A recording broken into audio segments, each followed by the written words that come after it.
Alexandre Trezan, sou coordenador geral do NUCAF. Novamente, duas boas-vindas a todas e todos aqui nesse encontro. Hoje teremos, o nome do evento, Espaço Aberto, Existimos. A que será que se destina? Reflexões sobre o suicídio. Tenho a honra de receber o colega, amigo, filósofo, professor Rafael Basso aqui hoje com a gente. Ele é filósofo, doutor pela École Normale Supérieure de Paris, especialista em Merleau-Ponty. Recentemente esteve à frente das buscas pelo fotógrafo Flávio de Castro, desaparecido em Paris, cujo caso foi confirmado com suicídio. A experiência trouxe à tona reflexões profundas sobre saúde mental, sociedade e sofrimento psíquico, questões que ele busca compartilhar e debater. Essa atividade, Espaço Aberto, é um momento no qual vamos refletir juntos sobre a complexidade do suicídio e seu viés vivido como biopolítica. Propomos articular filosofia, sociologia e psicologia. O objetivo é ampliar as perspectivas sobre o tema, indo além da busca por justificativas psicológicas ou ainda das análises centradas na patologia. Propomos uma leitura fenomenológica do suicídio, onde a existência se realiza na trama social do mundo. Esse evento deve demorar, em média, 1h30, pelo menos. Por fim, para já não delongar muito, passar para o Rafael, lembro que o Instituto NUCAF vem de Núcleo de Clínica Ampliada Fenomenológica Existencial. Oferecemos uma série de especializações no campo da psicologia, cursos também, mini-cursos, clínica social, agora um simpósio sobre neurociência, psicodélicos e inteligência artificial, que vai ser realizado esse 100% online, agora em abril desse ano. Todas essas informações, cursos, atividades ficam no nosso Instagram. Ao longo do evento, eu vou escrever ali no chat o Instagram. Quem quiser seguir, seja muito bem-vindo. E Alexandre, muito obrigado pela oportunidade de poder fazer essa parceria com o NUCAF, parceria que a gente já tem estabelecido há uns 3 anos, Também sou professor de alguns cursos no NUCAF. Eu tenho toda uma formação em filosofia, metade no Brasil, metade na França. Então, no Brasil, eu fui jesuíta, tive uma formação, um mestrado na FAGE, em Belo Horizonte, onde eu morei muito tempo. Sou do interior de São Paulo, mas vivi um pouco em vários lugares no Brasil, e sempre falo que sou mineiro, porque meu coração se identifica muito com Belo Horizonte, com Minas Gerais. Então, para simplificar as coisas, eu sempre falo que sou mineiro. E estou na França tem 10 anos, eu vim para fazer um doutorado em filosofia, onde eu tenho trabalhado com a pesquisa sobre essa filosofia do corpo. Eu tenho pensado uma ética a partir da radicalização do que significa um corpo de carne. Então, se a gente radicaliza as estruturas da carnalidade, qual ética a gente pode pensar a partir disso? A percepção é um tema central na minha pesquisa, Então, enfim, a minha referência é sempre o Merleau-Ponty. A ideia desse momento, então, não gostaria que fosse tido como uma conferência ou uma aula, mas essa proposição de um espaço aberto em que a palavra pudesse circular, em que eu pudesse também expor e pensar junto, talvez, o que eu tenho vivido nesses últimos tempos, desde que eu entrei por acaso no caso de um amigo que se suicidou aqui em Paris. Então, esse caso em si me tocou muito, mas me tocou muito também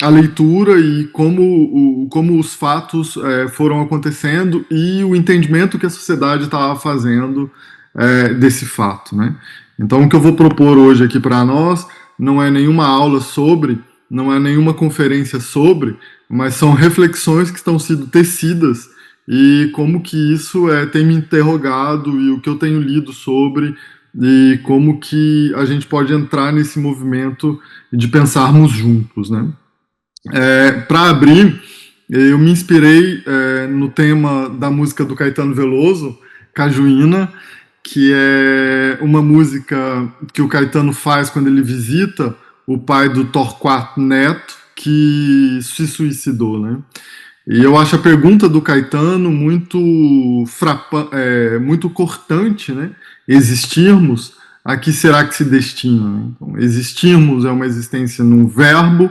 coletivo e que interroga sobre o sentido do que estamos fazendo aqui. Então, é nessa música que eu gostaria de me inspirar para partilhar com vocês essas reflexões que são ainda em rascunho. Na verdade, eu não sei se há uma reflexão terminada na vida, né? A vida é sempre dessa ordem do rascunhar-se. Eu vou fazer um convite para vocês antes de tentarem. Vou partilhar minha tela e aparece aí um QR Code. Eu gostaria que vocês se conectassem nesse QR Code, ou se não, vou copiar aqui e partilhar o link no chat. Deixa eu ver como que eu faço aqui. Chat. Ok. Lá, a ideia aqui é simples. É a gente fazer uma nuvem de palavras. O que me vem à mente quando eu falo do suicídio? Qual a palavra que me inspira ou que me capta? Ou qual palavra que eu convivo quando eu falo de suicídio? Eu acho que cada um tem uma experiência de convivência com essa palavra, e eu gostaria que a gente pudesse, nesse primeiro momento, fazer um mapeamento dessas palavras que permeiam a nossa existência.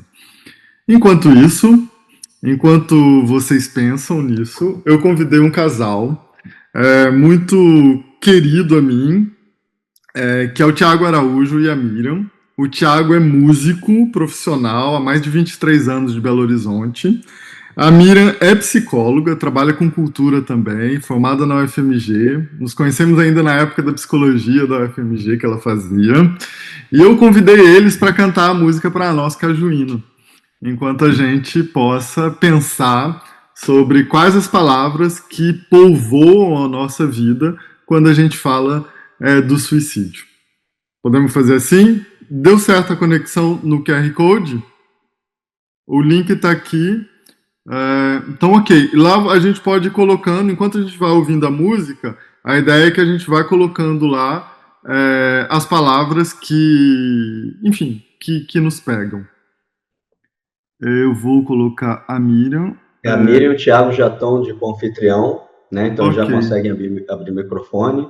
Acho que está tudo ok. E É isso tem aí. o Ravi também, que é o mais novo integrante da família, que eu ainda não conheço pessoalmente. Olá, pessoal. Boa tarde a todos e todas. Muito obrigada, Rafa, pelo convite. É uma honra estar aqui com você e a gente vai fazer esse momento aqui. O Ravi está aqui, porque a gente está sem apoio hoje, mas a gente vai fazer esse momento aqui da música com vocês. Obrigada, tá? Existe luz, a que será que se destina? Pois quando tu me deste a rosa pequenina, pequeno homem que se acaba assim, do menino infeliz não se nos ilumina, tampouco turva-se a lágrima no destino. Apenas a matéria, a vida era tão fina, e éramos olhos da retina. Sabe, Teresina, existe luz, a que será que se destina?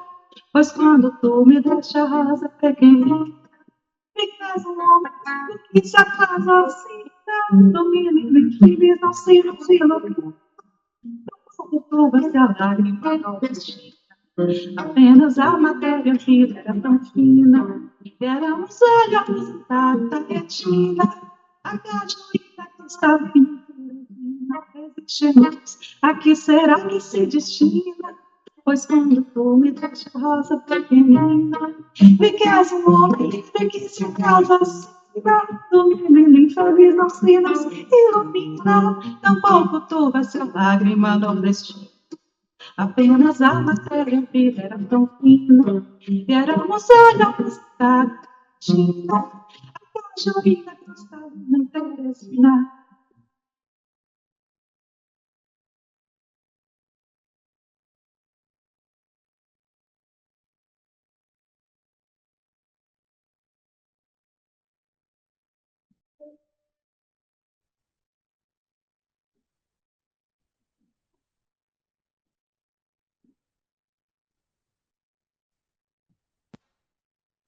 Muito, muito obrigado. Eu não estou ouvindo, não sei se para Digo, vocês. a que será que se destina? Ok. Pois quando tu me deixa rosa e pequenina, fica os momentos que se acaso assim, domina e meu pele não se um pouco turva se alarga nordestina.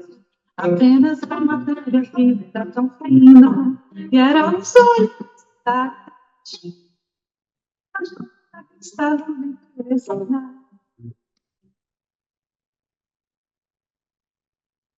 Ei, palmas! Muito obrigado, Mi, muito obrigado, Obrigada, Ki. pessoal. Obrigada. Bom dia. Me arrepiou bastante essa música que, enfim, que ecoa com esse refrão: existimos, a que será que se destina? Enquanto isso, vamos ver aqui qual que foi a nossa nuvem de palavras. Olha lá, todas essas palavras aí que povoam a nossa experiência quando a gente fala de suicídio. Então a gente vê aí maior dor, angústia, sofrimento, desesperança, vazio, desespero, limite, escolha, liberdade, fim, encerramento de si, tsunami.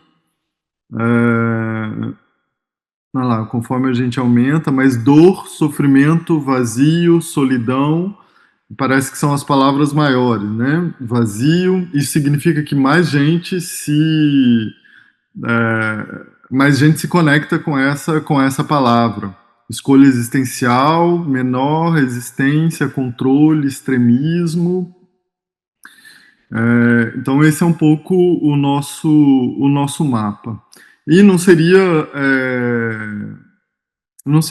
diferente trazer esse tema e não esperar que palavras como essas, como dor, como angústia, como sofrimento, pudesse povoar a a nossa imaginação ou a nossa experiência enquanto tal. Vocês estão vendo a apresentação? Que agora eu perco vocês Sim, estamos vendo. Ok, Alexandre, obrigado pelo retorno, porque agora eu começo a ver todo mundo pequenininho e eu vou então entrar mais no que eu pensei para a gente conversar. Então, como eu disse, eu não quero apresentar para vocês uma conferência, uma aula sobre, mas algumas pistas de reflexão que pudesse a gente entender talvez esse ato a partir de outros pontos de vista, que não seja simplesmente o da dor, o do desespero, o do vazio, mas como que a gente pode, talvez, tentar construir coletivamente um outro sentido para essa experiência. Alguns autores que eu li e tenho lido ainda neste tempo e que eu gostei muito e que a minha reflexão vai estar muito inspirada neles. Eu não vou ficar citando autores, a minha ideia não é ficar aqui fazendo uma explanação deles, a minha ideia é realmente fazer um esboço e apresentar para vocês algumas linhas de reflexão sobre, né? Eu fiquei muito surpreso com o livro Escutas do Silêncio, da Fernanda Marchetti. Talvez vocês conheçam já e seja batido, mas o suicídio em si não era um tema que eu lia, era um tema que, enfim, que era ligado ao tema da morte, que é efetivamente um tema que faz parte de toda reflexão ética quando a gente fala, né? Mas eu pude, depois do caso do Flávio, me interessar mais e buscar uma bibliografia. Quem me ajudou muito com os textos também foi o Piero Eiben, que é professor na Universidade Federal de Brasília, na UFB, e que tem como base de pesquisa o suicídio de autores, né? Trabalha muito com isso, como os poetas se suicidam e como eles trabalham esse tema na literatura. Então, quando eu descobri o texto da Fernanda, eu fiquei impressionado, porque eu falei, é essa a reflexão que eu estava tendo quando eu estava acompanhando o caso do Flávio, né? Escutas do Silêncio, eu recomendo demais. Enfim, depois um outro texto é o da Margarete, que é quase que uma enciclopédia sobre o suicídio, onde ela pega todos os textos sobre o suicídio desde alguns anos antes de Jesus Cristo e até os dias atuais. Então é verdadeiramente uma enciclopédia. Um outro texto que eu gosto bastante, que me inspira e vai de alguma forma orientar a proposição que eu vou fazer aqui, é o texto do Artaud sobre Van Gogh, o suicidado da sociedade. Né? Então esse tema do Artaud eu acho muito legal, muito interessante. Eu vou tentar trazê-lo para a nossa reflexão. Alberto Camus, meu queridinho, que está sempre comigo nas reflexões. Então, no Mito de Sísifo, onde ele fala aí, ó, eu acho que não tem tema mais importante para a filosofia do que o suicídio. E o Durkheim, que tem o texto clássico sobre o suicídio, apresentando as vias sociológicas dele. A ideia aqui é mostrar para vocês um pouco o que está por detrás da minha construção, ou desse exercício que eu estou fazendo e que eu apresento para vocês, dado o nosso tempo e dado a amplitude do tema, em linhas de esboço. Né? A proposta aqui minha, o que eu estou tentando fazer é ir via uma fenomenologia do suicídio. O que significa isso? Né? Por onde que eu coloco essa fenomenologia? Ao invés de eu me perguntar o que é o suicídio, eu tenho pego ele como um fato e tentado entender o que o suicídio em si, enquanto ato, diz da nossa relação com o mundo, diz da nossa relação consigo mesmo, diz da nossa organização social enquanto tal. Então, a pergunta não é o que é o suicídio, numa ideia de trazer uma resposta metafísica para isso, ou uma resposta biológica ou patologicizante, mas é tentar entender que esse fenômeno social diz algo da nossa própria construção social, da nossa própria concepção enquanto pessoa. O suicídio, há várias formas de suicídio. O suicídio que eu vou falar aqui é esse, que aparentemente é um ato feito por alguém que não tinha outra intenção, senão essa de matar-se. Por exemplo, a gente podia falar do suicídio assistido, que está aqui na Europa está em debate agora, né, que é o fim de vida, ou a eutanásia. Então, quando eu tenho uma doença e aí o suicídio é uma saída. Não é o tipo de suicídio que eu vou falar aqui. Ou, por exemplo, alguém que enche a cara, pega o volante, sai dirigindo em alta velocidade e se mata, ou morre por overdose. Né? A gente pode entender isso também como formas de suicídio indireto.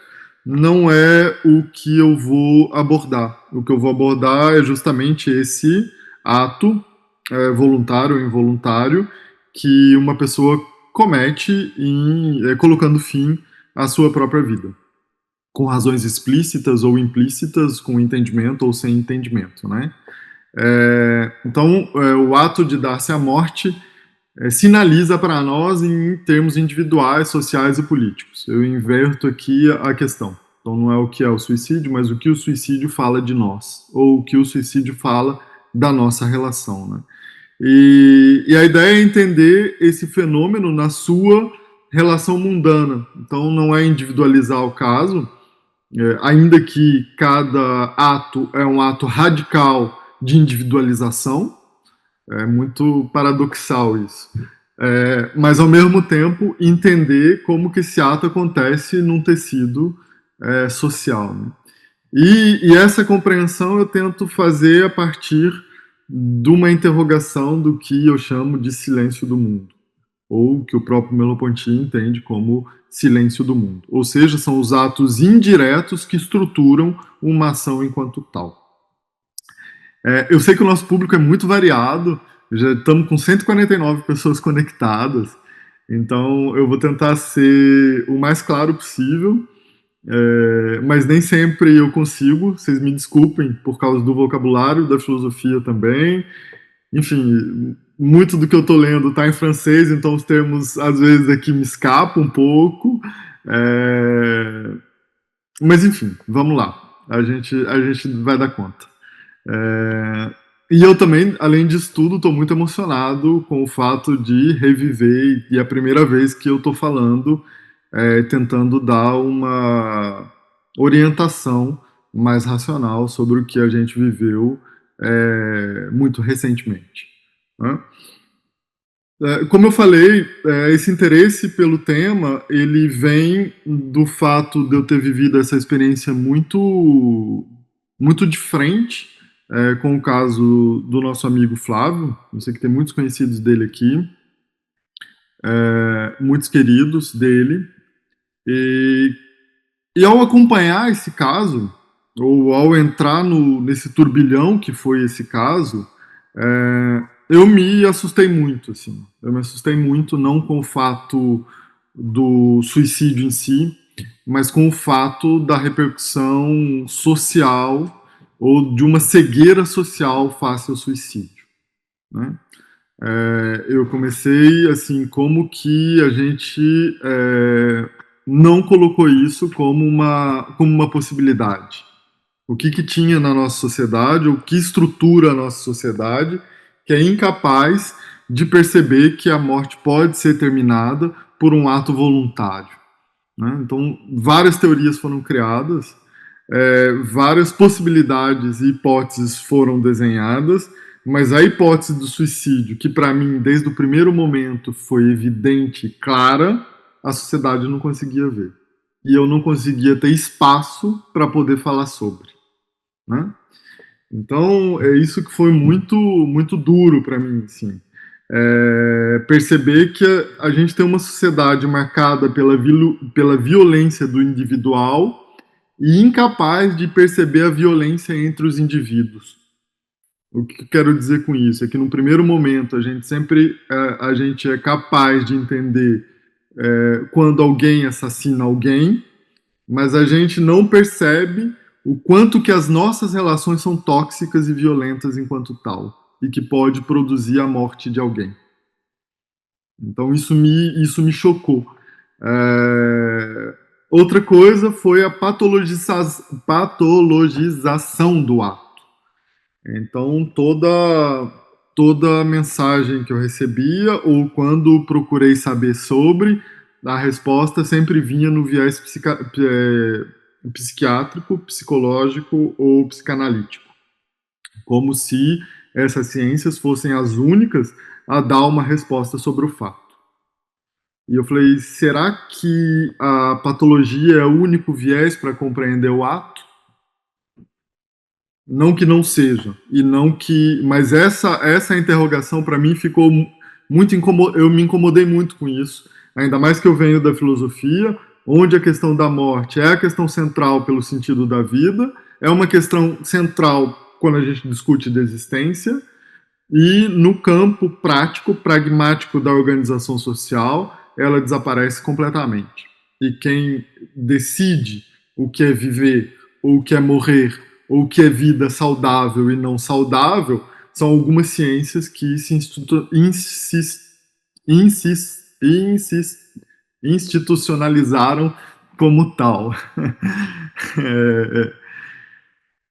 Outra experiência que me marcou muito nisso foi a medialização do fato, ou a perda de referência, ou a perda de sentido ético, ou a exploração da violência em função de views e likes, né? Eu fui confrontado com uma experiência onde tudo era permitido, né? Inclusive roubar as nossas falas, inclusive massacrar a pessoa que foi extremamente importante para o Flávio quando ele esteve aqui, que ele escolheu, a partir de lógicas e de certezas completamente absurdas, completamente irreais da relação com o fato em si, né?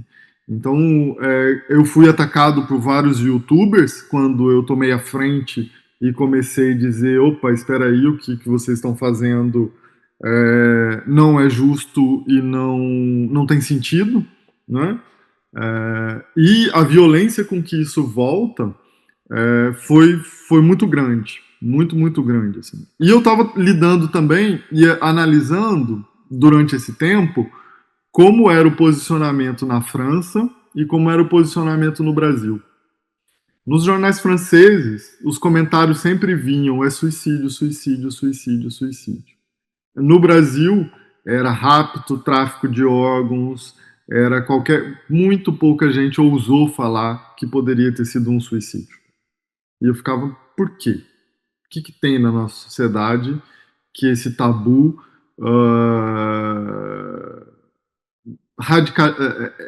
parece ser mais radical, né?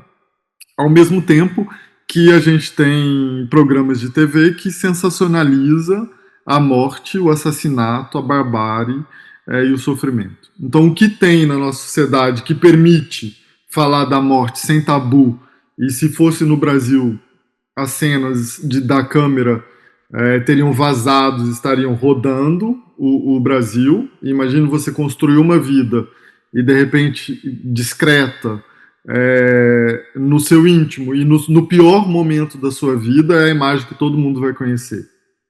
Imagina, eu fiquei pensando isso, né? Se fosse eu, jamais queria que essas imagens vazassem.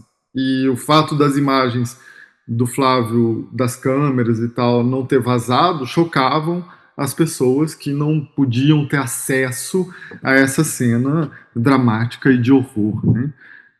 Enquanto isso, para nós, era extremamente importante uma preservação, enfim, de que não é esse o momento que tem que ser conhecido, e essa espetacularização também não deveria acontecer nesse momento enquanto tal. Mas isso me interrogava, porque a gente vê cenas de violências cotidianas na televisão brasileira, no jornal brasileiro, não é? E a gente fala e opina, etc. e tal, mas sobre o suicídio, um silêncio sepulcral. Um silêncio que, como se fosse uma morte menos digna, como se fosse uma morte mais imunda, como se não fosse uma morte legítima quanto todas as outras. E depois, uma outra questão que me surpreendeu bastante foi o número e o tanto de mensagens que eu recebi de pessoas que estavam vivendo isso, ou que eram vítimas e sobreviventes de algum suicídio, de alguém muito próximo, ou que elas mesmas estavam pegas nos pensamentos de encerrar a sua própria vida. E eu falei, aonde estão os espaços de vazão e de conversa franca sobre isso? Então, muito dessa conversa de hoje também vem por essa sensibilidade do que temos vivido, né? E eu falei, não, a gente precisa começar a falar mais abertamente sobre. A gente precisa começar a ampliar as reflexões sobre esse tema. E, nesse sentido, eu tenho algumas intuições que me são fortes, assim, e que, enfim, eu fiquei muito feliz quando eu descobri o texto de novo do Arthur, quando eu descobri o texto da Fernanda, porque eram interlocuções que me confirmavam algumas hipóteses, assim, de como eu estava lendo o próprio acontecimento e o desenrolar do Flávio, né? Então, eu sempre pensei isso, assim, e se falássemos como Arthur, não mais de suicídio, mas de suicidado, não é? Ou ainda, de suicidade, ou então de entendimento como aquele que é morto pela cidade. E cidade aqui não é só a cidade de São Paulo ou de Belo Horizonte, mas essa organização social que se estabelece a partir de torres horizontais, né? Ao menos é um pouco essa a visão que eu tenho hoje de cidade contemporânea, né? De vias, de fluxos lineares, né? Onde a individualidade se faz como uma torre, né? E se o suicídio fosse uma produção coletiva e não meramente individual? Eu fiquei pensando, né? Porque a primeira coisa, quando a gente fala em suicídio, é por que ele se matou. E aqui a minha reflexão vai tentar inverter essa problemática, né? E se o suicídio fosse um ato gestado nos entrelaços das nossas relações sociais e não somente do indivíduo? Essas são um pouco as minhas intuições que ficaram aqui na minha cabeça, porque todas as respostas que vieram há uma depressão, há um sofrimento patológico, é evidente. Isso eu não estou aqui para negar esse sofrimento, eu não estou aqui para colocar em questão esse diagnóstico. No entanto, eu estou aqui querendo perguntar qual é a origem desse, ou o que produz esse sofrimento mental. E que esse sofrimento mental não necessariamente é só um trauma da responsabilidade individual. O que eu queria dizer é que será que não estamos nós construídos e responsáveis pela construção de uma sociedade que não sabe produzir outra coisa senão o sofrimento?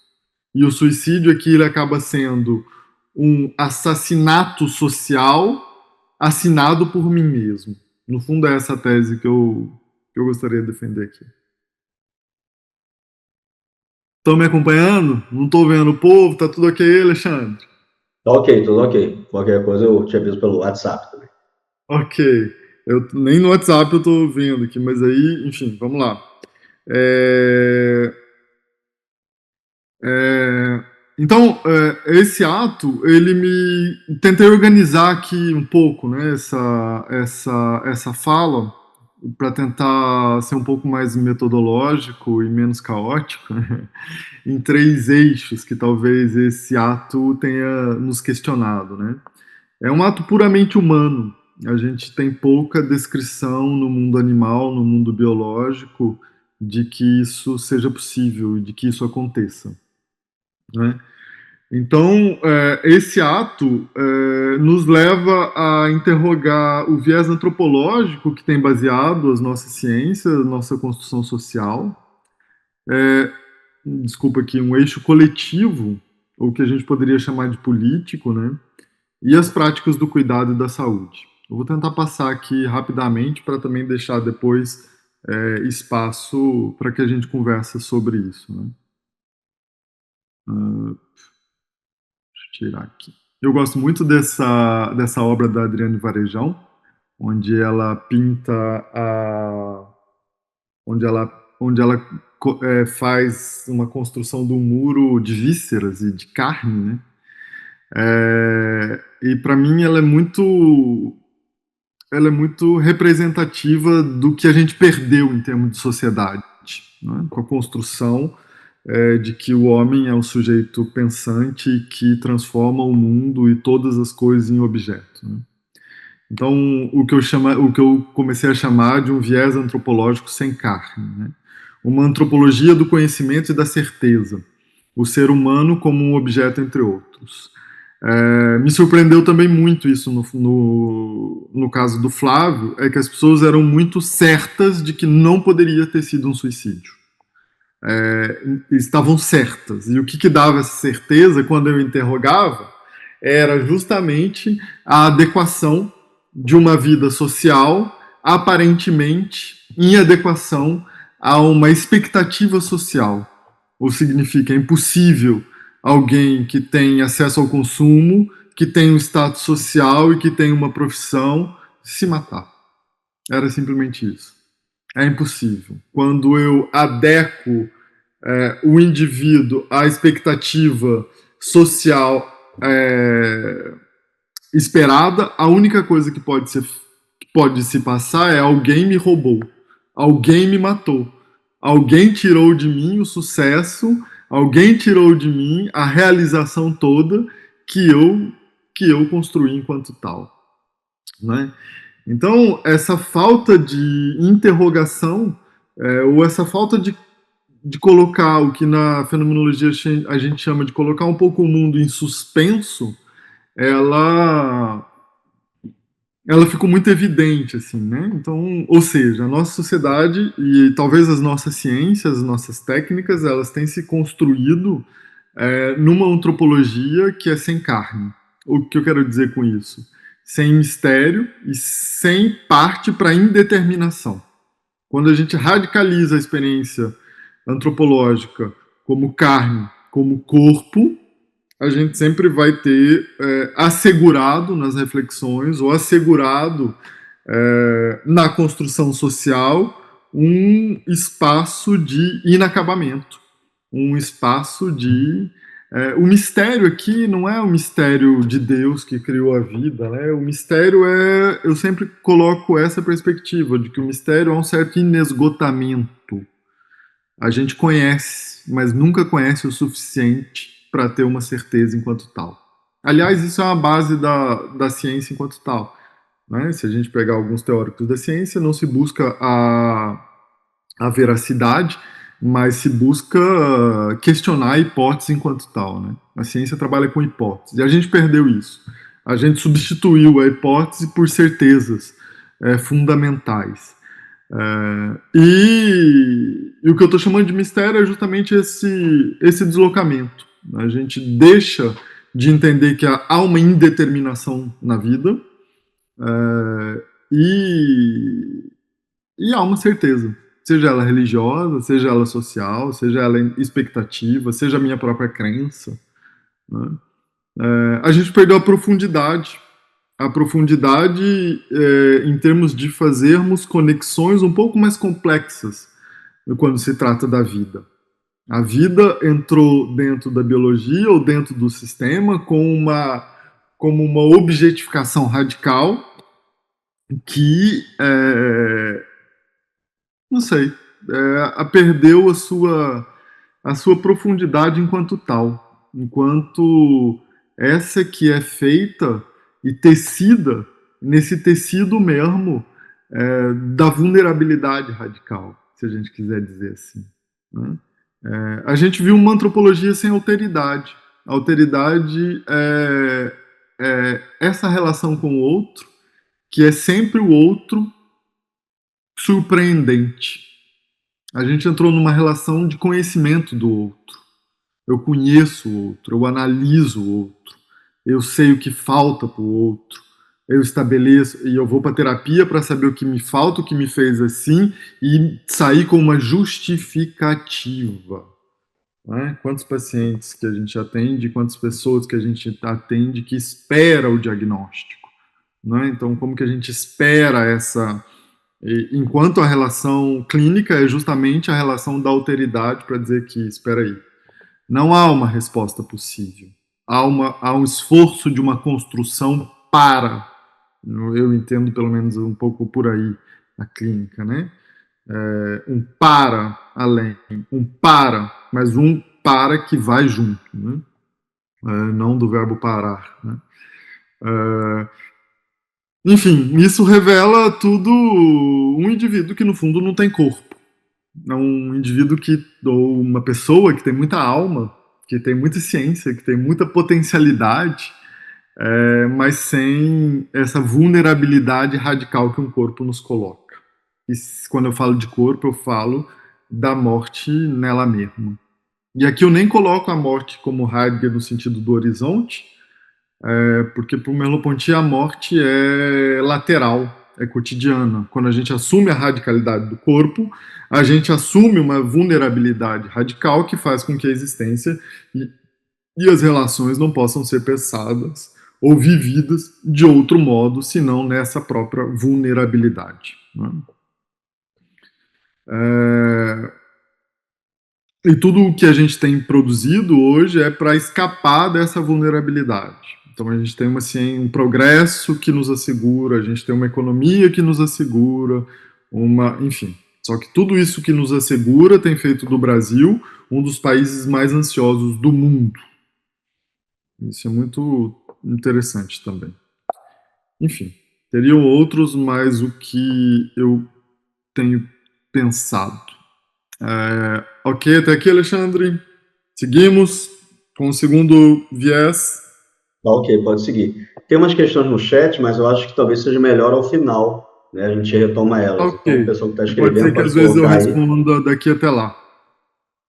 Oi? Pode ser que na fala aqui eu ainda responda alguma coisa. Também é isso.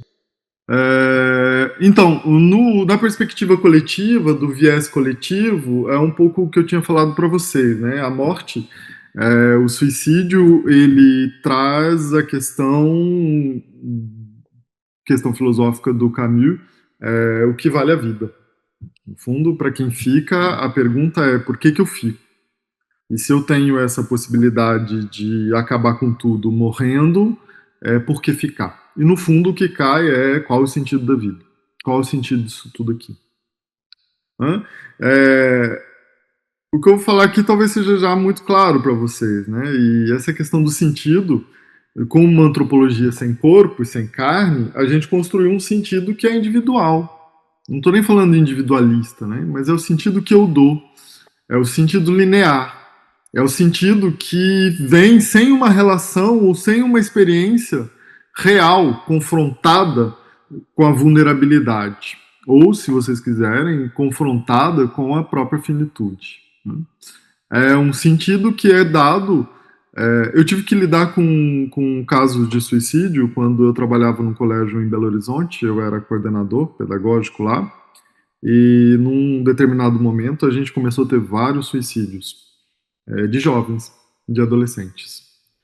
E quando a gente começou a interrogar os adolescentes, a gente sempre percebia que o sentido, eles não tinham a possibilidade de trair a tradição na qual eles estavam.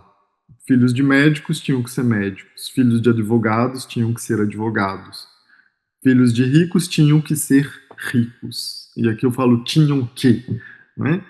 Então, o sentido está dado. O sentido está dado numa espécie de teleologia.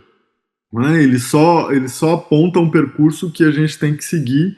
E se a gente não consegue seguir, é falha nossa. A gente não lutou o suficiente, a gente não comeu bem o suficiente, a gente não dormiu bem o suficiente. Né? Enquanto, quando a gente vai falar de existirmos, a que será que se destina? É muito difícil construir uma destinação dessa existência, um destino dessa existência que não seja experimentado e tecido na confrontação com essa vulnerabilidade radical. Né? E, infelizmente, parece que essa pergunta só vem quando a gente vive. Né? Eu me lembro que quando comecei a ter as crises de pânico com 18 anos, 18, 19 anos, e eu não entendia o que era a angústia, porque até então eu nunca tinha ouvido falar da angústia. E a angústia, quando eu ouvia falar, era um lugar do qual a gente teria que sair dela. Né? A gente nunca aprendeu a construir uma sociedade no qual a angústia é parte, no qual o medo é parte, né? No qual a finitude é não parte, mas é estruturante da vida. Então, um sentido que também é garantido e dado pela religião. O Brasil cresce aí com a experiência religiosa protestante, não, como chama aí? Os evangélicos dominando o discurso social em torno disso, né? E a religião, enfim, no texto da Fernanda, sobre o silêncio, escutas do silêncio, ela vai fazer uma análise muito, muito legal, assim, de como que essa questão do suicídio ele passa a ser abominado quando os padres recusam, né, a fazer as exéquias, porque isso seria o pecado abissal, assim. E, inclusive, no caso do Van Gogh, o padre não vai fazer a bênção lá no velório, porque se tratava de um suicídio. E na tese do Artaud, é a própria psiquiatria quem mata o Van Gogh, né? que é incapaz de entendê-lo na sua originalidade, na sua existência singular. E atesta nessa existência um ato de loucura. E nessas idas e vindas de internações, a sociedade acaba matando Van Gogh. No fundo, essa é um pouco a teoria dele. Por isso que é o suicidado e não o suicídio de Van Gogh. Né? E isso se constrói nesse confronto social. Nem sempre um sentido que me é caro existencialmente, ele é encontrado ou ele tem um lugar social. Porque socialmente o lugar do sentido ele é dado pela economia, ele é dado pela religião, ele é dado pela essa caracterização do indivíduo que precisa ter sucesso, ser feliz e e ponto, né? Então, no fundo, o que a gente tem aqui no viés coletivo é quase que uma luta incessante entre os sonhos e as condições determinadas socialmente, né? Então, o que eu, enquanto indivíduo, experimento em termos de desejo, em termos de sensações, em termos de experiência sexual, por exemplo, enfim, tem vários nichos que a gente poderia depois como fala isso assim, esmiuçar. Não é? Aqui eu estou dando uma geralzão para vocês. Então, como que essa sociedade, de um sentido único, ou de um sentido normativo, de um sentido monólogo, né? Mono alguma coisa, não possibilita, ou ela não dá outra condição senão o conflito com a existência que se faz na pele, no contato de pele a pele, num olhar que se cruza e que de repente há um corpo que se arrepia diante de um outro corpo e que você não sabe muito bem explicar o porquê que isso se arrepia, né? Mas não há possibilidade de se construir quando se toma a existência no corpo enquanto corpo, porque nessa sociedade o corpo é invisibilizado, se não anulado antes mesmo que ele se faça enquanto tal. Um último ponto que eu estava colocando aqui, que nos interroga, é sobre essa própria ideia do cuidado, né? Eu já falei um pouco dessa crítica que o Arthur vai fazer à sociedade psiquiátrica, né? Que é aquela que teve a detenção sobre o que significa viver bem.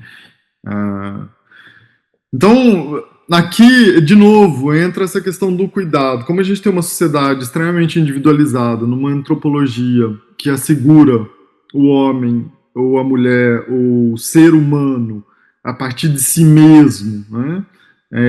Estruturado por um sentido teleológico. Teleológico é um sentido em que a gente se projeta um objetivo e caminha para ele, simplesmente.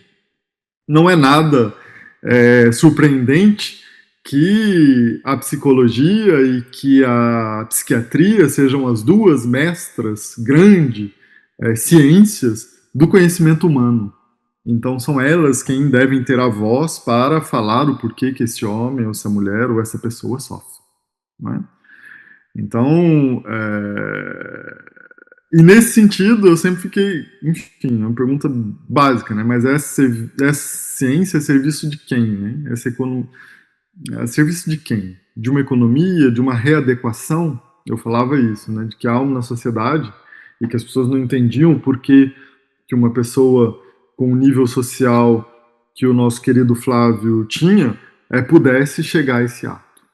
Porque aparentemente tudo estava ajustado. Aparentemente tudo estava em ordem, né? Mas não se sabe o sofrimento que se tem para manter-se em ordem. Não se sabe o sofrimento que se tem para conseguir se estabilizar nessa ordem, né? E nesse sentido, o suicídio, por esses viés, ele sempre foi entendido com essas razões individuais. O que levou ele à morte? Né? O porquê ele fez isso? A violência sofrida na infância, os abusos sexuais na infância. Ora, o abuso sexual também é uma questão de estrutura social, né? Então, crianças violentadas também têm um problema social estrutural que se organiza ali, né? Enfim, eu chamei aqui os senhores do ego, são a psiquiatria, a psicologia, enfim, mas não me leve a mal nesse sentido. É só para a gente tentar pensar como que a gente precisa e como que a gente precisa que a psicologia e a psiquiatria também nos deem a mão de novo para a gente pensar essa relação social um pouco mais amplamente. O que eu quero dizer é que é estranho, ou nessa perspectiva de reflexão que eu estou tentando desenvolver, como que a gente pode tudo jogar e responsabilizar uma clínica que não se engaja num desenvolvimento social coletivo, né? Então, como eu entendo que o suicídio é um ato individual e um problema clínico, sou eu que tenho a responsabilidade para, né? Então, o que eu estou querendo dizer aqui é que depois, enfim, eu já estou antecipando algumas outras coisas, que a gente precisa sair de uma certa culpabilização ou de uma responsabilidade de via única para a gente pensar um pouco mais em termos de responsabilidade coletiva, né? E que essa responsabilidade medical, individual e social pudessem ser um pouco mais articuladas. Nada adianta eu gastar rios numa terapia porque eu tenho condições enquanto tal, se eu também não tenho um terapeuta que compreende que alguma organização social desse indivíduo precisa ser mudada. Um exemplo clássico disso, me assustaria muito uma clínica que seja contra uma folga de 2 dias consecutivos, como estava sendo em debate no Brasil. Então, o que eu estou querendo dizer é isso. Não adianta eu dizer, o suicídio é um problema individual, eu trato isso na terapia e eu não tenho uma leitura social que permite com que esse indivíduo não viva. Ou que eu mantenho, ou que eu sou cúmplice de uma sociedade que continua produzindo a morte. O que a gente espera, no mínimo, é que essa cumplicidade não seja dada por esses que são responsáveis pelo desenvolvimento da psiquiatria ou da psicologia enquanto tal. Então, como comer bem, como dormir bem, como fazer esporte, como ter aquilo que é essencial para viver, se condições de vidas básicas me são negligenciadas. E são negligenciadas, inclusive, por uma classe social da qual psiquiatras e psicólogos participam. Enfim, o que eu quero dizer é isso, é que sem falar de uma certa organização social, sem pegar que, ou sem um certo entendimento de que a vida ela é tecida numa porosidade radical que mantém uma interdependência radical, eu acho, enfim, que o suicídio sempre vai ficar como esse lugar marginalizado e cujo único responsável é a pessoa mesmo.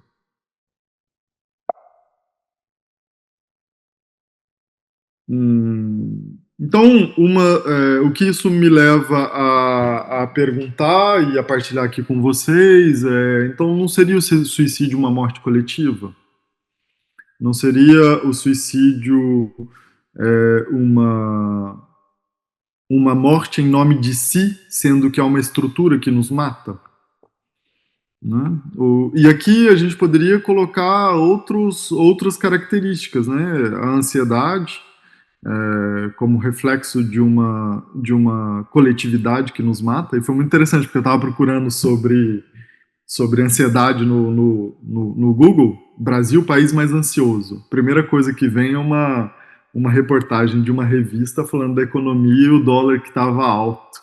Né? Então, a gente precisa criar uma sociedade em que o dólar esteja baixo porque as pessoas vão ser mais felizes, né? Não. A gente precisa entender que há uma vulnerabilidade radical, né? Radical aqui, que mesmo com o dólar baixo ou alto, há uma produção de sofrimento que a priorística, né? Na qual o corpo, como vulnerabilidade radical, não se enquadra. Então, produção da vida, produção de morte, né? Essa questão do natural e do artificial, né? Não é natural matar-se, né? É muito hipócrita isso, né? A gente falar isso, né? Porque a gente pode, e é essa a imagem que me vem, me desculpe se tem gente que trabalha com isso, não é um ataque, imagina, é só uma imagem mesmo fenomenológica que eu gostaria de pegar, porque me vem constantemente essa reflexão.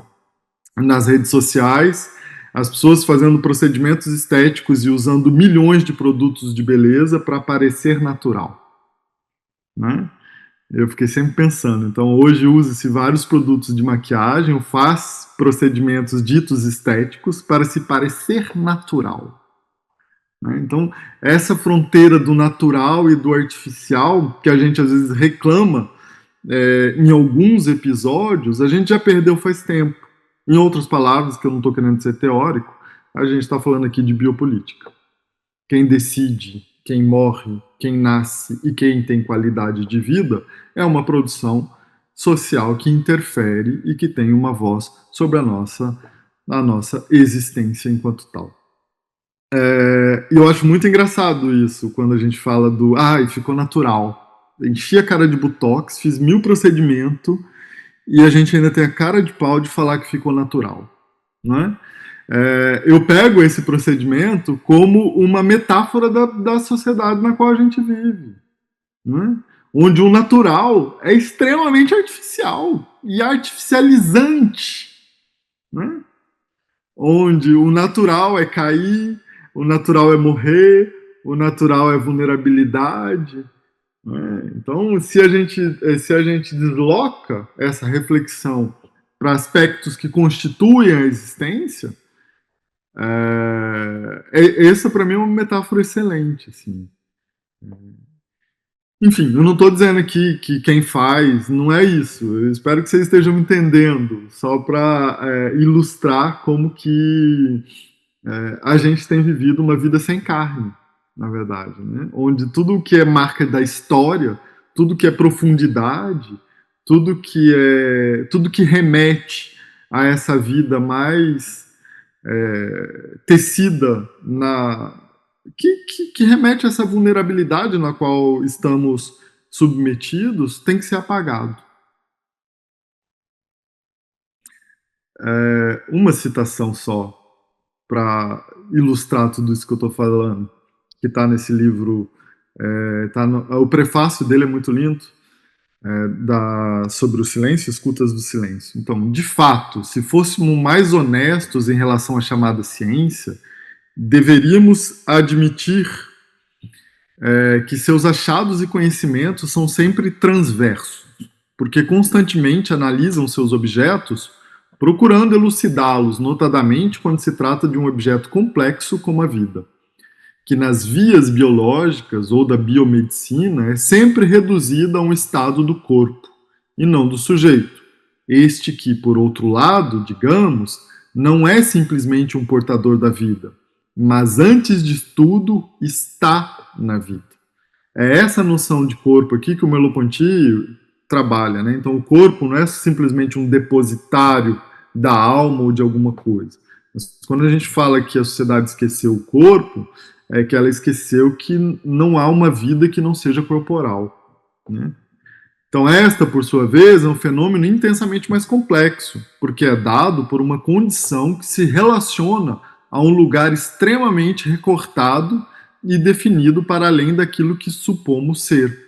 Mas somos sempre recortados por estados de vida como classe social, gênero, etnia, território, geração. Assim sendo, temos um corpo que não é vivo ou morto, mas sempre biopolítico. Acho que aqui, enfim,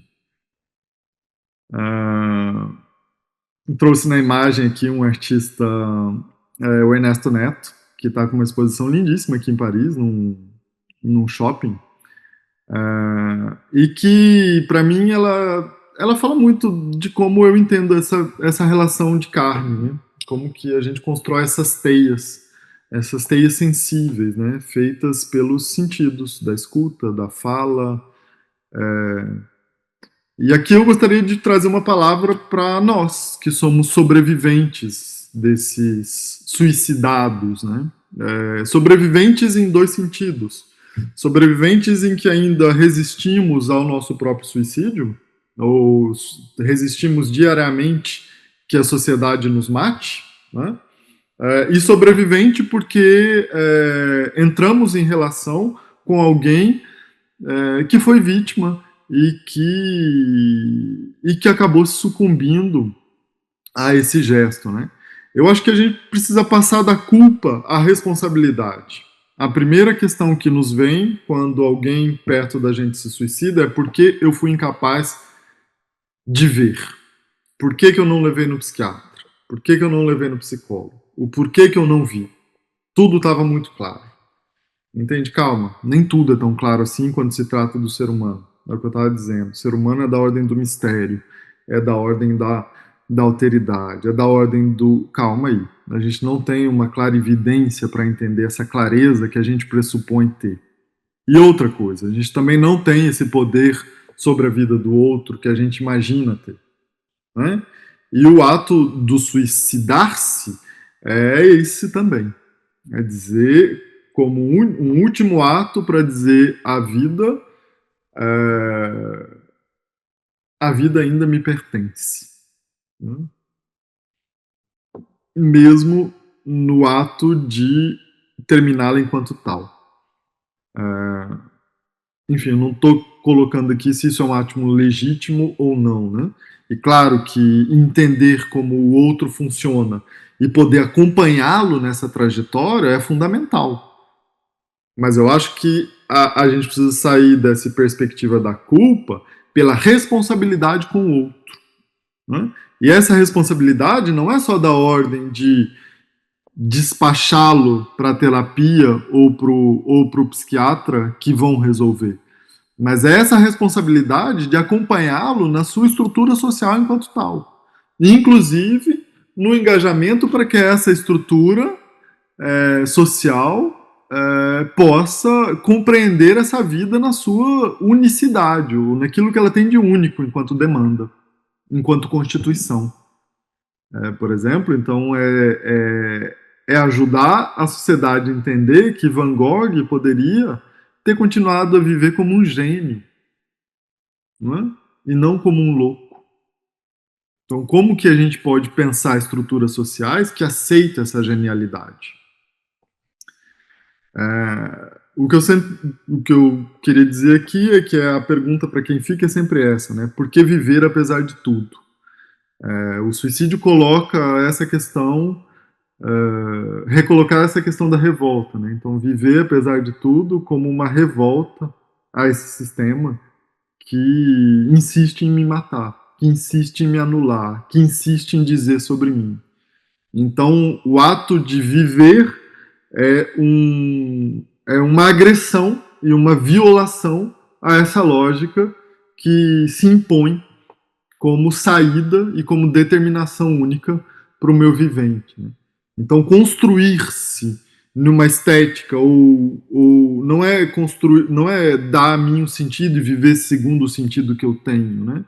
Mas resistir-se a essa vida como posso, junto com a dor, com o sofrimento, com o cansaço, é um ato de resistência a essa lógica que insiste em nos assassinar. É quase como se a gente tivesse a imagem que me vem é o do na China, que eu acho que foi que a pessoa entrega, tem aquela imagem do canhão e a pessoa com a flor na mão, né? É esse o ato do sobrevivente, né? Então, viver apesar de tudo, será que vale a pena? Né? Essa é uma resposta muito individual e ao mesmo tempo coletiva. Né? Quando alguém morre, não é alguém que morre, é o mundo que perde. É o mundo que perde. As telas de Van Gogh, que poderiam ter sido pintadas e que poderiam dar a nós novas visões sobre o mundo, se foram. Assim como quando caiu um avião cheio de pesquisadores que estavam, enfim, cheio de pesquisadores de ponta sobre o vírus do HIV. Então a morte de alguém é a morte do mundo, de alguma medida, né? Então quando eu produzo essa morte, eu não sou culpado somente por ela, né? Eu sou responsável por ela. E é assim que eu me sentia no caso do Flávio. Né? Então, e é assim que eu estou tentando, a partir dessa responsabilidade que me vem, que eu tenho tentado a pensar, a partilhar isso juntamente para que a gente possa, talvez, construir-se outros tipos de relação. Né? O que eu tenho percebido é que a morte não impacta mais ninguém porque esse corpo já não existia antes. Eu vejo aqui com a questão dos refugiados.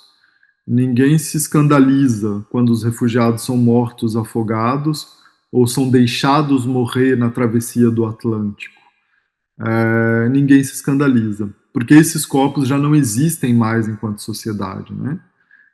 Há uma inversão social. Esse corpo só vai passar a existir quando a França dá a ele um documento que reconhece ele no território francês. Então, há um reconhecimento identitário daquele corpo que não é o corpo vivido enquanto tal, né? Então, no fundo, é uma morte sem um corpo de carne.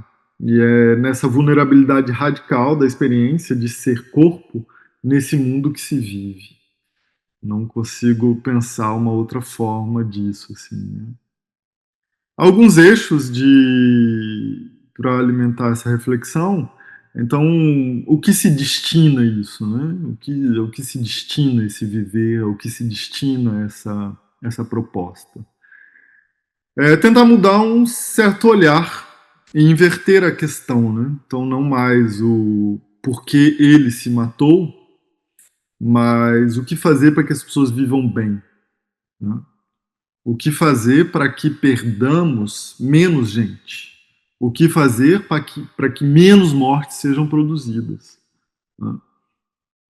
Talvez dê menos ibope isso, né? Talvez o sensacionalismo se interesse menos, né?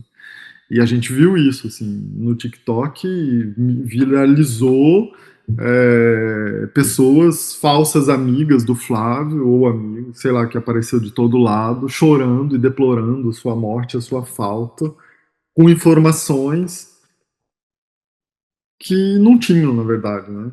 Porque quem tinha fonte de informações eram muito poucas pessoas, mas as pessoas dramatizaram tudo isso, enfim. Enquanto o meu interesse era essa polícia que não recebe essa mala, essa polícia que não recebe o testemunho, é essa estrutura social que nos invisibiliza, né? Enfim, eu estou falando aqui como se todo mundo soubesse, mas para a gente ser aceito que havia um desaparecimento, a gente teve que quebrar essa barreira que estrutura o conhecimento policial, dizendo, não, a pessoa tem direito de fugir, a pessoa tem direito de ficar desaparecida, entende? É o indivíduo. Então, a relação daqueles que estão próximos, que têm afeto e que diz, olha, esse indivíduo não se estrutura dessa forma, ele se estrutura de outra forma, não tem valor algum.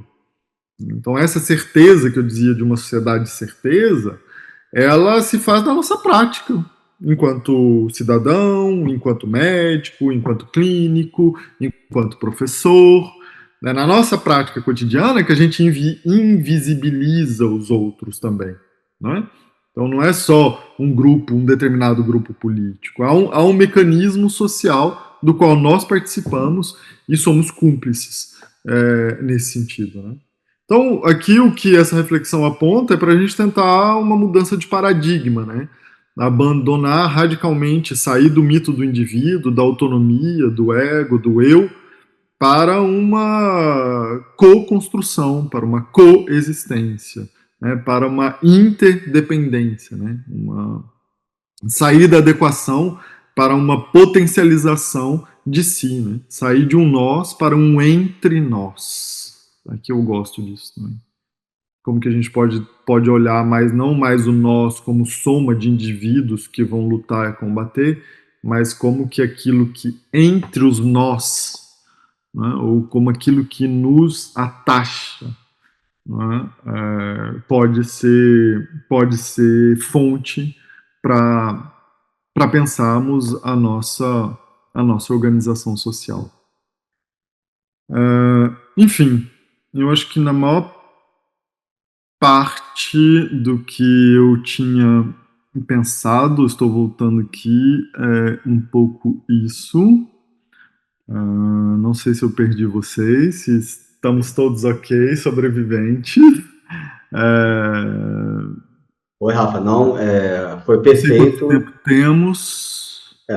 Questão do tempo, né, a gente marcou mais até 1h30, desculpa, até 12h30, né? Mas a gente pode seguir um pouco mais, conforme o seu movimento, você. E conseguimos ouvir do início ao fim, nenhum momento interrompeu o áudio, o som, né? E, acima de tudo, quero agradecer como você trouxe essa discussão com tanta delicadeza, ao mesmo tempo cuidado, e quebrando diversos paradigmas, né, sejam de senso comum ou até das psicologias em geral, né, com um olhar muito crítico. E os comentários aqui foram muito pertinentes, realmente eles foram dialogando com o que você estava dizendo. E é um tema sempre muito delicado, porque a tendência que temos é de inverter a lógica. Então, de algum modo, está promovendo, então está dizendo que toda psicologia ou psicopatologia né, seria jogado fora, e não. Você consegue fazer um discurso que aponta para onde você quer olhar, o que você quer debater, e, ao mesmo tempo, fazendo esse diálogo, né, sem cair nos binarismos e que também não ocorreram em meio às perguntas aqui, os comentários. O pessoal foi conseguindo acompanhar esse tema que é, por si só, complicado e, por vezes, né, como foi visto aqui também na sua fala dos colegas, motivo de tabu ou de não compreensão. E aí eu acho que vale a pena, talvez, a gente passar aqui pelo chat e também, né, fazer aquele movimento, quem quiser falar, talvez, né, levantar a mão e a gente abre o áudio, ou e-mail as perguntas aqui, se alguma coisa não ficar claro, e a pessoa quiser falar, ela abre o áudio. O que você acha, Rafa? Como prefere fazer? Não, eu acho excelente. Eu acho que agora é um momento para a gente fazer essa troca. Efetivamente, isso que você disse tem muito sentido, porque quando eu procurei tudo sobre suicídio, o que me vem é sempre a prevenção, prevenção, prevenção. E há e tem uma certa diferença, por exemplo, houve muita diferença de como a mídia no Brasil aborda o tema e a mídia francesa. Isso também me marcou muito, assim, sendo que elas têm a mesma base e orientação da ONU, da OMS, desculpa, por essa questão de como orienta a mídia. E aí eu fiquei pensando, talvez acho que o Brasil ainda tem um tabu ainda muito maior a ser tirado, ainda há uma reflexão muito mais intensa ainda a ser feita. Enfim, mas acho que agora é para falar, ouvir vocês, ouvir o que está no chat. Eu gostaria só de, antes disso, de ver se o Alex está aqui, que o Alex é quem viveu com o Flávio nos últimos tempos aqui e que recebeu uma avalanche de condenações na internet, né? Tem um Alex aqui, Alex Lepoint Mode. Será que é Non, ele? c'est Gauthier. Est-ce que, Alex, tu m'entends? Est-ce que par hasard tu es là? Eu acho que eu vou ter que falar em francês. Tá. Parce que si tu es là, on pourrait te donner un petit peu la parole pour que tu puisses nous dire. Eu sei que ele estava aqui no início, mas enfim, ele vai manifestar. Acho que seria interessante ouvi-lo, porque é um jovem de 21 anos que está vivendo um amor muito grande. Ah, oui, il est là. Coucou Alex. C'est Alex. Ah ouais, Alex Lepoint Mode. É ele? Alex Lepoint Mode. Oui, c'est bien lui. Ah, Je c'est bon. t'entends pas. Ok, là c'est Ça y libre, est. ça y est. Désolé d'avoir parlé seulement en portugais pour toi. Non, t'inquiète T'as pas, pas c'est trop pas grave. suivi. Et donc j'ai dit que tu étais là et qu'il serait très très sympa et chouette de t'écouter un petit peu. Ok, d'accord. Bonjour à tous. Du coup, c'est Alex, le petit copain de Flavio. Déjà, je voulais remercier. Vous me comprenez ou pas? Non, la plupart ne comprennent pas en français, mas donc tu parles e moi je traduis, ok? Ok, d'accord. A gente vai fazer assim, ele fala um pouco e eu tento traduzir. Então, bom dia, estou muito feliz de estar aqui e eu sou, enfim, o petit ami, o companheiro do Flávio nos últimos dias aqui. Donc, du coup, bah, déjà, je voulais remercier tout le monde qui était là et que ça fait plaisir de pouvoir parler de ça librement avec vous. Me faz prazer poder falar livremente com isso com vocês. Et du coup, qu'est-ce que je peux te dire? Je raconte quoi? Je commence par quoi? Pour toi, c'était le sujet, c'est le suicide. Est-ce que pour toi, c'était toujours évident cette question? Eu perguntei para ele se a questão do suicídio foi sempre evidente para ele. Ok. Alors, moi, le sujet du suicide, c'est vrai que Bah, du coup, là, je l'ai vécu avec Flavio.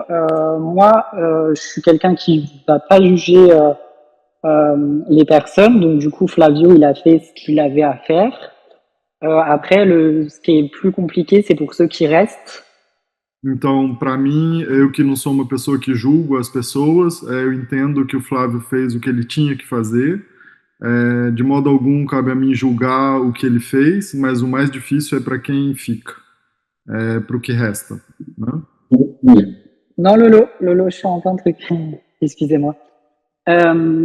Après, bah attends, qu'est-ce que je voulais te dire? Donc, ouais, c'est pour ceux qui restent. Et en plus de ça, on peut, enfin, moi, personnellement, de mon côté, je lui en veux pas. Et en fait, ce qui est très compliqué, c'est qu'en fait, on peut en vouloir un peu à personne, finalement, parce que c'est pas une maladie. C'est pas un avion qui a craché. Et donc, du coup, c'est ça qui est compliqué, c'est qu'on peut être en colère après personne, finalement. Et c'est ça qui est le plus dur. Et on est un peu en colère après soi-même parce qu'on ne l'a pas vu. Sauf qu'il ne faut pas être en colère après soi-même. O mais difícil é isso, de entender que não necessariamente a pessoa te queria mal, que no entorno algumas pessoas podem querer mal a pessoa que fez isso, porque você fala, não estava doente, não tinha nada aparente, e o porquê fez, né? Então a gente pode cair num estado de raiva contra a pessoa muito rapidamente, mesmo se eu não caio, quem está do lado e não entende pode cair. Et depois ele falou mais alguma coisa que eu esqueci já. Mais après, je pense que c'est aussi, Alex, intéressant de voir comment tu as réagi à l'expérience des réseaux sociaux, tout cela. Ah, comment j'ai vécu les réseaux sociaux? Ouais, eu perguntei para ele então como que ele viveu essa questão Du harcèlement. do linchamento nas redes sociais, porque foi muito violento contra Ok. ele. Alors, comme je dis toujours, les réseaux sociaux, il y a du bon comme du mauvais. Mais là, j'ai pu voir le malsain des réseaux sociaux.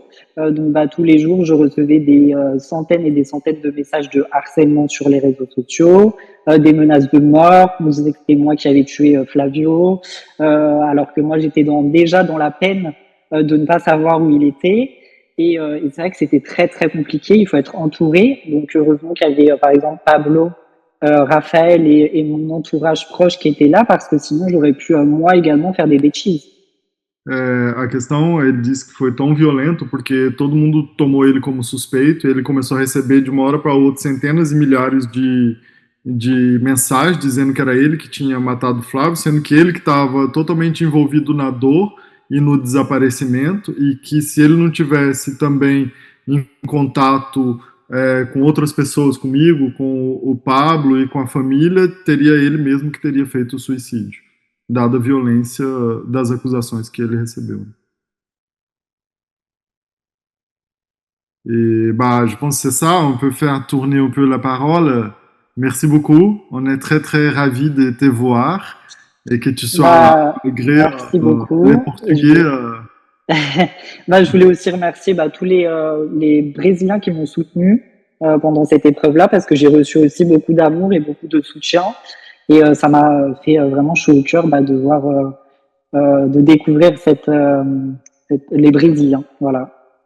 E ele então agradece todo mundo, porque teve muita coisa ruim nas redes sociais, mas teve muita coisa que aqueceu o coração, muita mensagem de carinho, e ele descobriu um lado do Brasil que é muito afetivo, muito afetuoso, e que ele está muito agradecido por isso. Merci beaucoup, Alex. Obrigado. De nada. Sim. Não, muito obrigado, Thiago. Muito obrigado, porque você traz alguns dados concretos. Quando eu falo desse sistema de inviabilização, é esse sistema mesmo que é composto pela nossa organização democrática, pela nossa organização de conselhos, etc. e tal. Esse poder, ele é permeado e institucionalizado nesses vieses, né? Não só há uma burocracia da morte, como há uma burocracia do nascimento. Há uma burocracia no corpo da mulher. Enfim, quando eu falo que o corpo vivo não existe mais, é esse o lugar que eu falo, né? Que ele foi raptado por uma identificação que é atestada pelo Estado, etc. e tal. Então, paradoxalmente, aquilo que parece que organiza na nossa vida e o nosso estado de bem-estar é aquilo também que nos captura, é aquilo também que nos aprisiona enquanto tal. Não estou aqui... enfim, estou aqui só fazendo essa crítica mesmo. E tentando pensar como que nós, enquanto membros dessa sociedade, podemos nos organizarmos, talvez, a partir de outros paradigmas. Há essa tese que, enfim, tentei mostrar, assim, como que o suicídio pode ser uma assinatura de um assassinato, na verdade, né? E a perversão, ela é maior nesse sentido, né? Quando a gente entende que o Estado me mata, mas ele obriga que eu me assume para ele se isentar, né? Eu, enfim, não diria só o Estado que mata, né?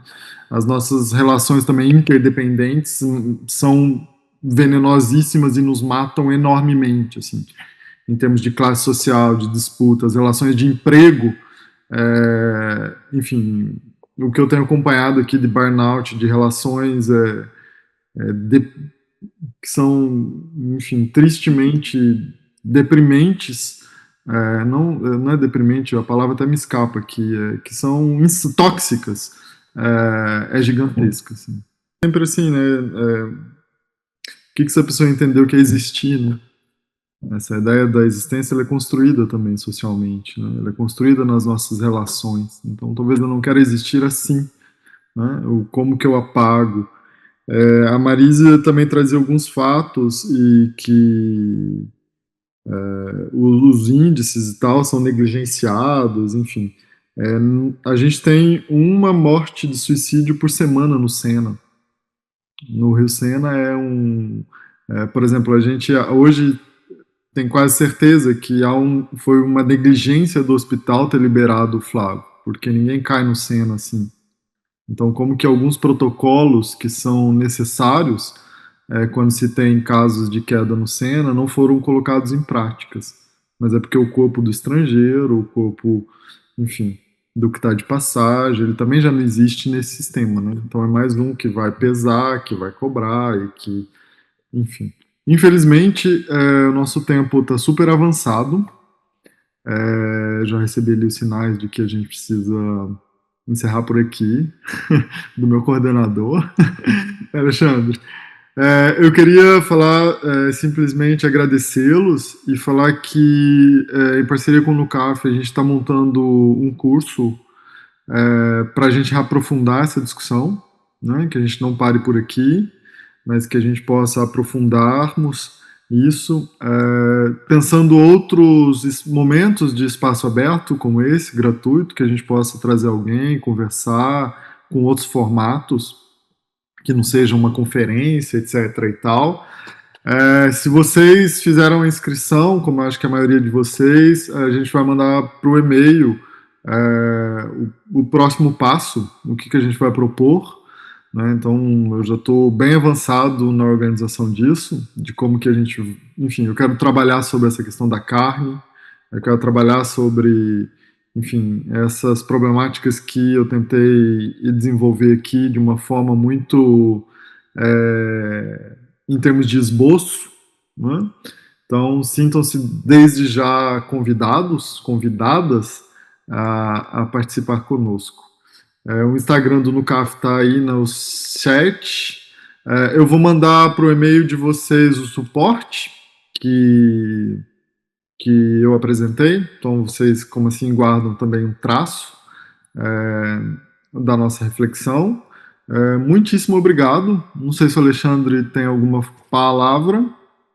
Rafa, eu prefiro até que você encerre, mas só antes de encerrar esse recado, né, até segunda-feira a gente envia todos os certificados, junto com a apresentação que o Rafa fez, a gente anexa ali também nesse e-mail, avisando dos certificados, e eu não lembro agora se a ferramenta envia o certificado ou se manda um link para dar download. De todo modo, vai ficar disponível. Acima de tudo, agradeço o meu amigo Rafael aqui pela apresentação, ele que veio acompanhando esse caso durante semanas, meses, ele trouxe essa ideia de trazer o debate, foi um debate riquíssimo, né? Eu já fui por 3 vezes conselheiro do Conselho Regional de Psicologia do Rio de Janeiro, né? Colaborador do CFP, sou do campo da fenomenologia existencial, e eu acho que o Rafael jogou hoje aqui o patamar da discussão no nível altíssimo.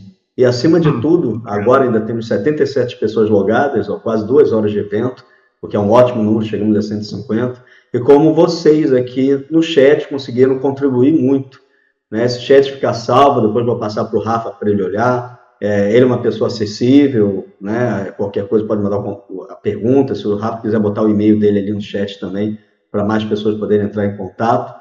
Mas é isso, só reforço o agradecimento a todas e todos aqui. O assunto, apesar de extremamente delicado, foi tocado por todo mundo aqui, com muita seriedade, muita responsabilidade e muito cuidado também. Então, agradeço que novas atividades a gente traga a esse modo online, presencial por vez. O Rafa, inclusive, vai fazer aqui em Lisboa, daqui a pouco tempo, um evento do Merleau-Ponty, né, um workshop que envolve arte, Merleau-Ponty. Já fica o anúncio, em breve a gente vai estar divulgando. E demais atividades online. E realmente temos pessoas aqui de diversos países, né? Aqui no chat apareceu Espanha, eu sei de pessoas de Portugal, Brasil, Itália. Então, e se eu esquecer algum país, também é muito bem-vindo. Rafa, passo a fala para você, novamente meu agradecimento, e a gente encerra. Obrigado. Novamente agradeço, Alexandre. Agradeço todo mundo aqui que comprou a ideia, que veio com a gente, que veio com essa abertura. Para mim, nem sempre é fácil expor isso, enfim, dado toda a complexidade do tema, mas é preciso fazer, então a gente vai lá, a gente faz, e eu não tenho medo de aprender sempre e de colocar em xeque o que eu estou partilhando.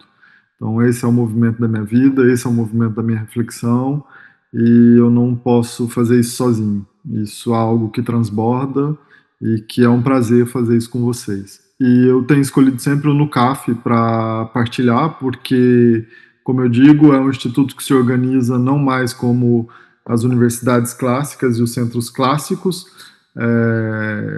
enfim, e no entanto a gente também encontra aqui pessoas altamente qualificadas e que conseguem manter um nível de debate interessante. Então, muito obrigado, Alexandre, muito obrigado a todos. Coloquei meu e-mail no chat, vou olhar o chat depois para ver como que a gente melhora também essa reflexão. Estou no Instagram, tenho tentado partilhar um pouco mais no Instagram quando dá tempo, que a vida do trabalhador não é fácil, e do imigrante também não. Né? Então,